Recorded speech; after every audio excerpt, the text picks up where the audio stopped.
welcome to MLW Confusion. I'm your host, Rob Cameron, bringing you all that you may or may not need to know about Major League Wrestling and its television programming.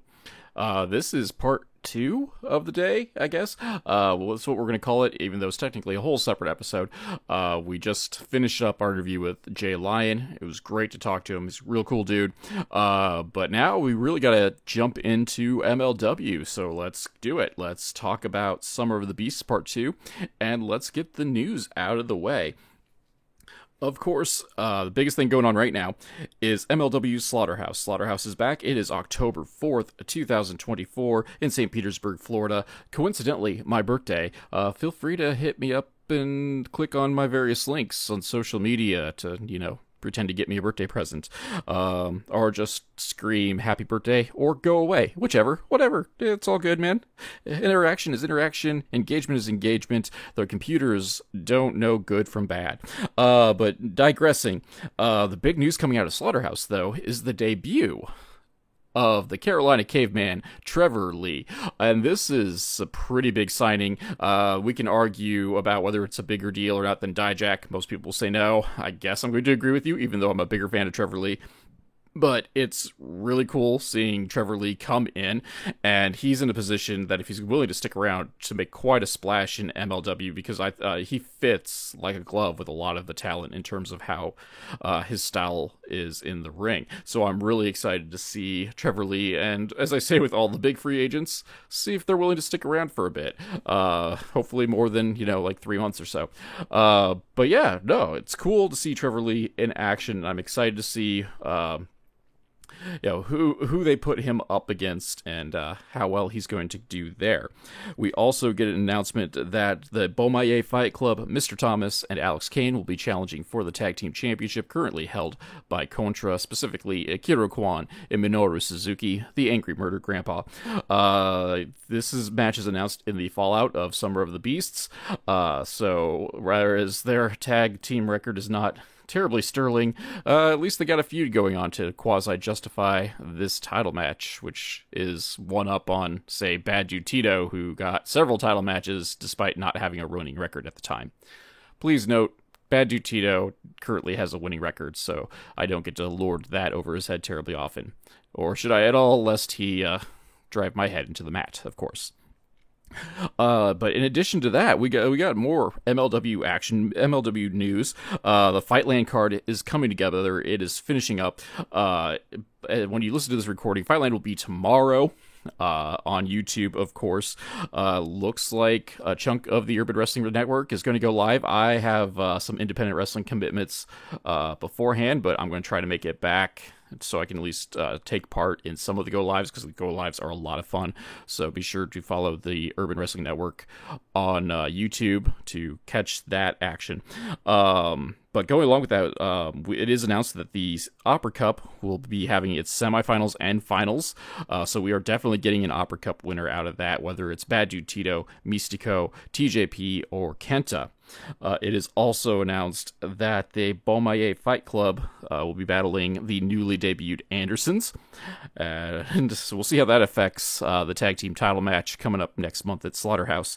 And last but not least, Timothy Thatcher will take on the debuting Donovan Dijak, which on one hand will be great on paper, but it makes me sad that they keep bringing Timothy Thatcher in just to murk him out. It gets hard to hype him up and talk about his accomplishments if everyone and their mother ends up beating him.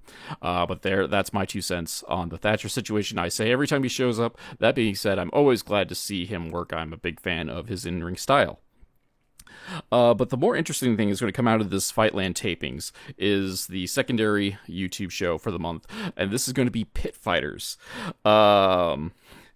It appears to be a underground fight club based doodad, featuring matches that have minimal rules, we'll say. So a handful of matches have been announced for that. The first of which in a Vale Tudo match, Brazilian street fighting, Filthy Tom Lawler with Mr. St. Laurent takes on our favorite fast food breakfast sandwich. Groovy. I knew we couldn't get a taping go without checking him out in a taping. I'm just sad it's at the expense of Filthy Tom Lawler. Also, the Featherweight Championship will be on the line in a Taekwondo match as Janai Kai battles Delmi Exo. didn't know Delmy has a martial arts background, so I hope she does, because I mean, things didn't go well last time they were in the ring together, and now with the Taekwondo rules, I don't know if things are going to get much better, because, well, Janai Kai is known as one thing, and that is Kick Demon. Also announced a Barrio Brawl featuring Jesus Rodriguez and Matthew Justice. They're evidently, despite losing the last handful of tapings, Matthew Justice is in contention for the National Openweight Championship, I guess, which is currently held by Bad Dude Tito, and Tito's Promociones Dorada stablemate Jesus Rodriguez wants to nip that in the bud by fighting him in the barrio. I'm sorry. This is kind of laughable to me. Speaking of the championships that, on paper may or may not be deserved. But again, Justice is not getting a title yet, and I don't want to imply that Justice is not not worthy of title contention, but his record as of late has not been very sterling, if you will. Though that being said, it's a Barrio Brawl, so he's going to bring it, and it's going to be fun. That I will mock it, but I will also be thoroughly entertained by it. I will be the first one to admit that. And last but not least, calling back to some Blood Feud action, Akira Kwan of Contra is battling Akira in a Taipei death match. Going back to Streets of Taipei for Akira Kwan, and then the deathmatch background of Akira. So last time these two went at it, they had a very entertaining, I call it a sprint. The match wasn't terribly long, but it was a banger. Now we're bringing in Broken Glass into it, a la Bloodsport, and I can't wait for that part of it, ladies and gentlemen. And this adds into what a match that hasn't been announced of having a gimmick yet, as Kevin Knight debuts going on against Bobby Fish, I believe. Yes, according to my notes. So that's the beIN Sports card, as they call it. That'll also be on YouTube on the 26th of September. And then the main Fightland card is the main event for the MLW World Heavyweight Championship. Satoshi Kojima taking on Mads Kruger. Semifinal action for the Opera Cup is Kenta takes on TJP. And the other semifinals, Bad Dude Tito battles Mystico. Donovan Dijak making his debut with Mr. Saint Laurent battles Timothy Thatcher. The Andersons take on the Bomaye Fight Club. And Okamura versus Adam Priest, who's making his return to the company. And then, of course, the Opera Cup finals. So, yeah, that was quite a bit of news, huh? Yeah, got through it, though. I mean, I was. I just won't tell you how many takes it took me to get through it. But the important thing is we are going to take a brief pause for the cause. Get yourself an energy drink, and that way we can come back unimpeded. I'll catch y'all un momento. If you're like me, sometimes you need a pick-me-up to get you through the day. I drink Ray's Energy for that pickup. Ray's comes in a bunch of different flavors, and more recently Italian Ice, which is great, by the way. And it contains no sugar, so there's no crash after you drink it. And, really, best of all, if you go through me and go to wetrepsports.com, use my code CASS, you get 15% off your order. So, also, be like Cass, drink Ray's Energy. All right, we are back. We are ready to talk about Summer of the Beasts Part 2.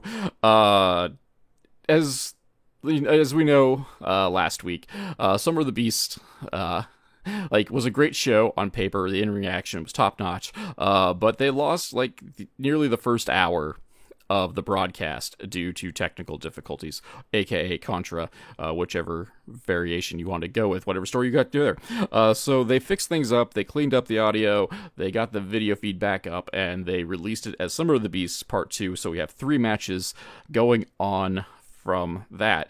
So let's just jump right in it, because they jump right in it as well. Our first match is a rematch from sometime last year, Miyu Yamashita battling Delmi Exo, and we are starting off hot. We are just going straight into forearms, back and forth. Yamashita is sent outside, which allows Delmi to hit a Lope Suicida. In the ring, Yamashita fights out of a Delmi driver attempt. This is going to be the recurring theme, is Delmi really wants the Delmi driver, and Yamashita is doing her best to fight out of it, and starts focusing on Delmi's left arm. Delmi, though, catches a kick, and they start trading strikes back and forth, which is a terrible idea with Yamashita, because she is known for her stiff strikes, but more focus on Delmi's arm because, Delmy chose to trade strikes with a striker. That's kind of what happens. However, Yamashita misses a diving kick and kind of buggers up her leg in the process. We got a bit. I wrote kick, and I got confused by that. Glasgow Kiss, big planting headbutt by Delmy takes Yamashita down and gives Delmy the space she needs to kind of like get her wits about her. Like, she goes to Azteca goons that are outside the ring, like evidently her shoulder's dislocated, and she orders the goons to pop it back in place.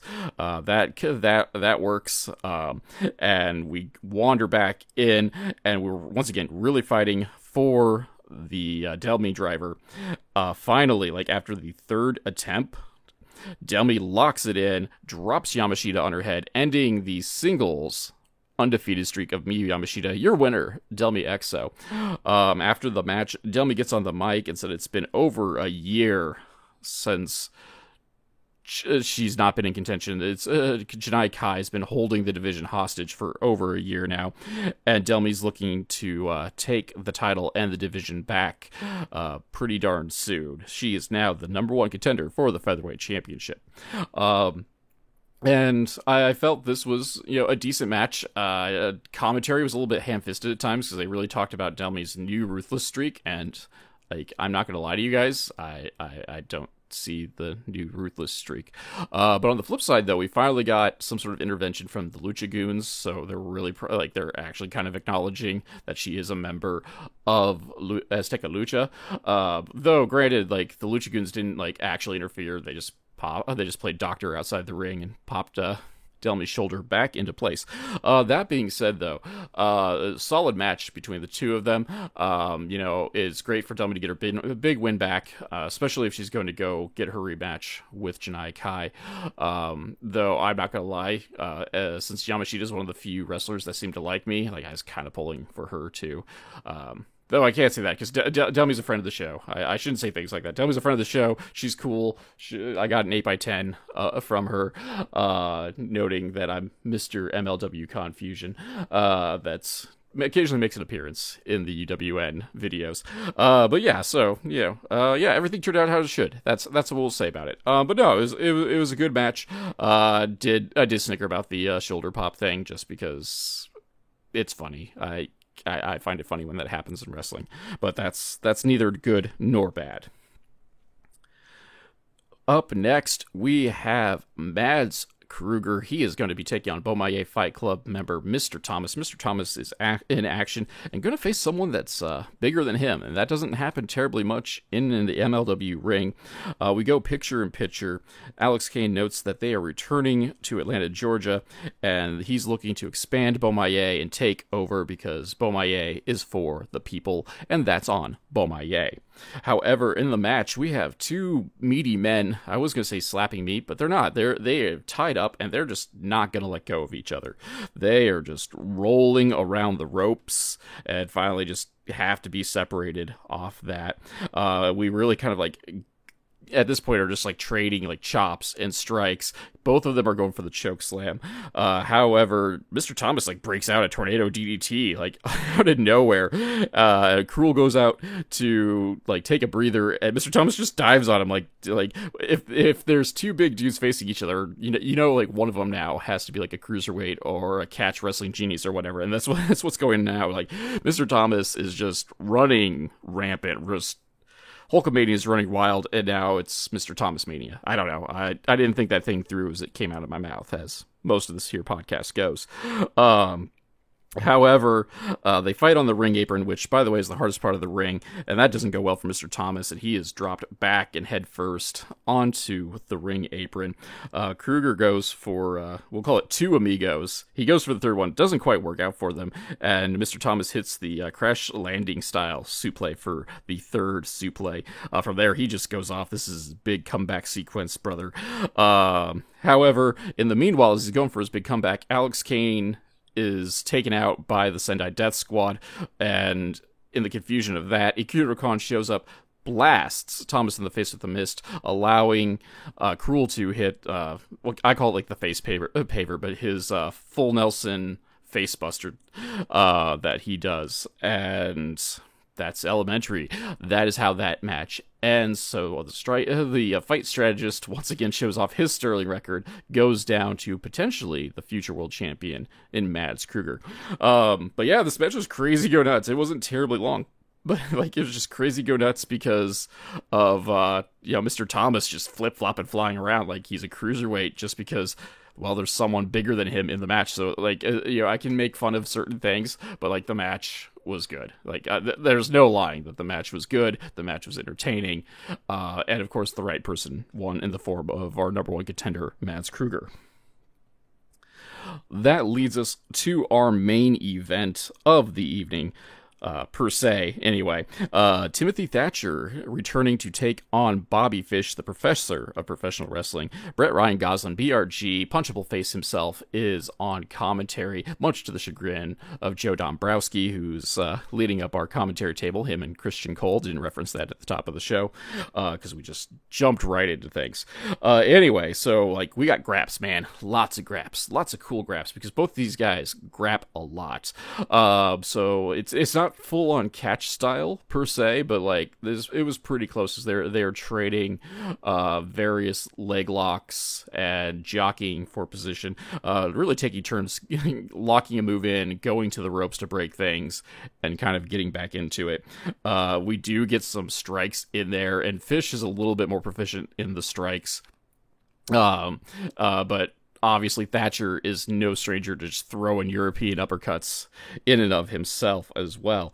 But really Fish has the advantage off that.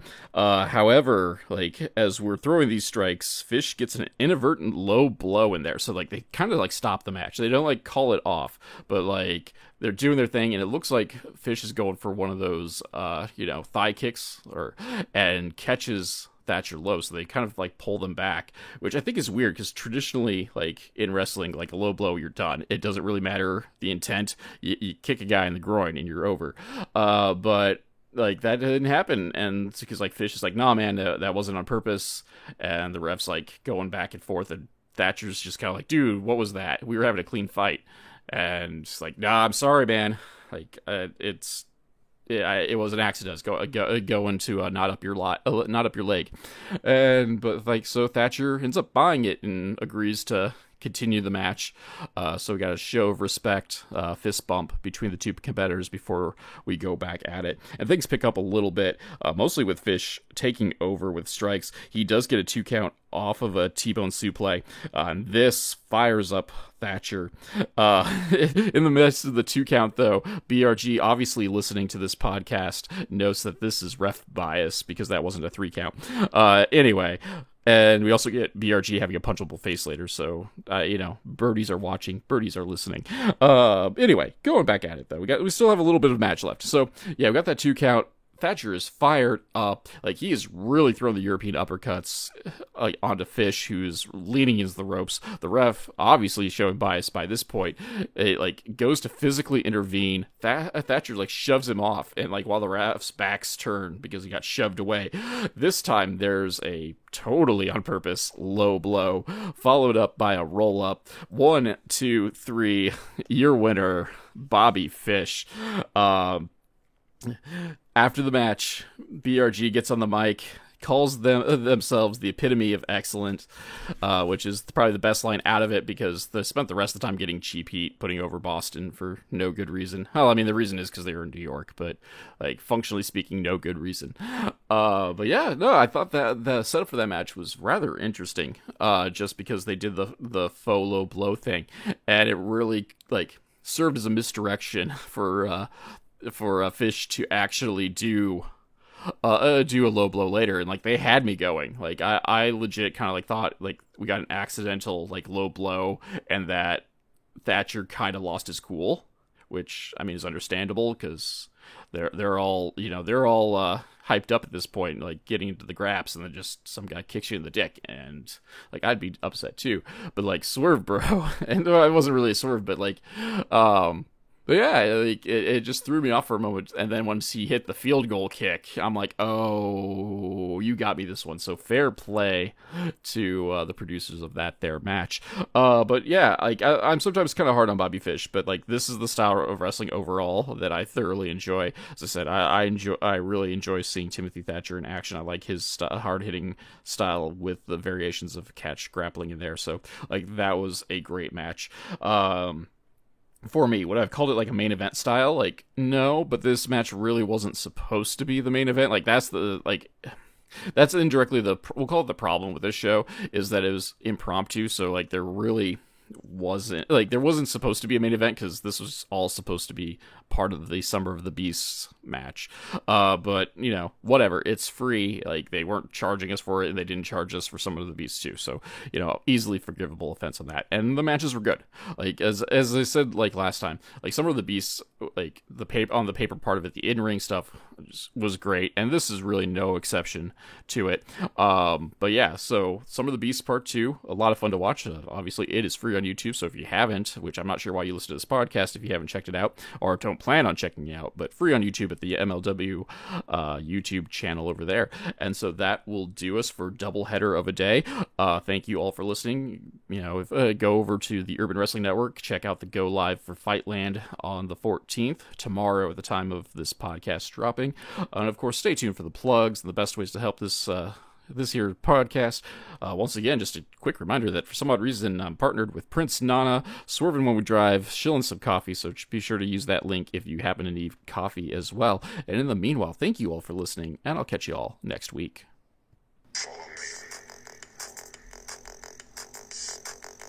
MLW Confusion is a weekly podcast that is written and performed by Rob Kammer and hosted by Spotify for podcasters.